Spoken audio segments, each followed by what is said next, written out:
In a well-designed city, urban noise should not be a major issue, but commonly you'll hear people saying, "I could never live in a city, it's just too loud." Whenever I hear this, I just get confused because suburbia is just as loud. Also, people saying this are always the same people that bring their loud ass cars into the city. But excessive city noise has more problems than just being annoying. The National Library of Medicine states that chronic low levels of noise can cause so called non auditory effects, such as disturbances of activity, sleep, and communication, which can trigger a number of emotional responses, including annoyance and subsequent stress. Chronic stress, in turn, is associated with cardiovascular risk factors comprising increased blood pressure and dyslipidemia, increased blood viscosity and blood glucose, and activation of blood clotting factors. But cities don't have to be loud. It's just that car-dependent nations don't have the will to do anything about it. It's important to remember that cities aren't loud. Cars are. So the easiest way to reduce urban noise is to encourage other means of transportation, route vehicles away from the city center, and reduce speed limits, which should be done anyway for safety reasons. Cities like this one have plenty of other benefits too. Well-designed cities are good for your health and your sanity.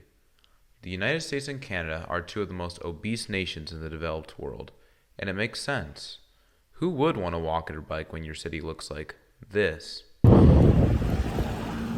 Because of this, the average number of steps taken a day in the United States is astronomically low, being less than 5,000.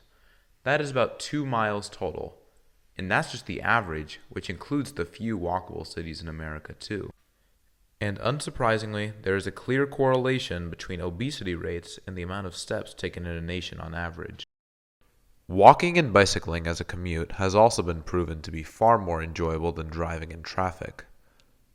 A survey held by the University of Amsterdam during the COVID-19 pandemic showed that only 5% of those who commuted by car missed commuting a lot, and only 40% missed some aspects of commuting. Meanwhile, over 40% of those who walk and cycle a lot miss their commute, and over 85% miss some aspects. Driving in a car is a boring and miserable experience, and you don't even get any exercise out of it. The reason that car-dependent suburbia is so miserable is because of a phenomenon known as a sense of place. When everywhere looks the same and is only designed for cars, not for people, your brain automatically registers the area as a boring and ugly location. Meanwhile, denser, more people-friendly environments register well with your brain because it is a safe and social environment.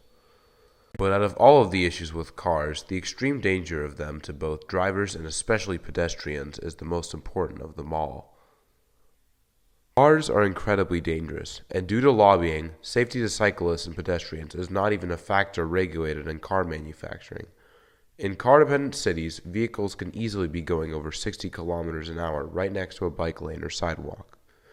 And all it takes for a fatal accident is one mistake by the driver. This is further worsened by the amount of oversized trucks and SUVs on the road. Trucks are more likely to hit something because of its size. Also, nearly 70% of people injured in accidents involving trucks are drivers or passengers of the other vehicle. Trucks are almost always unnecessary, because even if you do need to occasionally carry a large load, it is far more affordable and practical to just rent a U-Haul. The Ford F-150 is the most purchased car in America, and there is no way all of them need it. Human lives are more valuable than anything else in a city, so the 42,000 car deaths in the United States each year is completely unacceptable, especially when the only reason it isn't any higher is because nobody goes outside without a car of their own. Because there are no other real benefits to car-infested cities, you may assume that it is faster to get around that way, but you'd be sorely mistaken. This is because of how much traffic there is. Despite the reduced amount of car lanes in European cities, it is still faster to get around by both car and transit than it is to get around by car in American cities. This is because most don't get around by car, instead of walking and biking for short distances, and then taking transit or trains for longer distances. A stunning 28% of trips by car in America are under a mile, and 52% are under 3 miles. This shows a fundamental issue with the design of cities, as driving should never be the easiest way to get around in such short distances. Another assumption you might make is that cities like these are cheaper to construct, but once again, you'd be wrong. This is because of maintenance costs. Cities all across North America are going into debt because while building roads is often federally subsidized, the maintenance fees are not, while being 3 times as much per generation. In a research study by Strong Towns in Lafayette, Louisiana, a fairly normal American city, it was found that to match the cost of road maintenance, taxes would need to be sextupled. This chart by the United States Department of Transportation also shows that highways don't actually move a lot of people. Both sidewalks and bike paths require barely any maintenance, but both have more than 7 times the carrying capacity of highways with private motor vehicles. Likewise, dedicated transit lanes can actually earn profit, or at least pay for itself, while still being able to carry 6 times the people, with the added benefit of helping the disabled and elderly.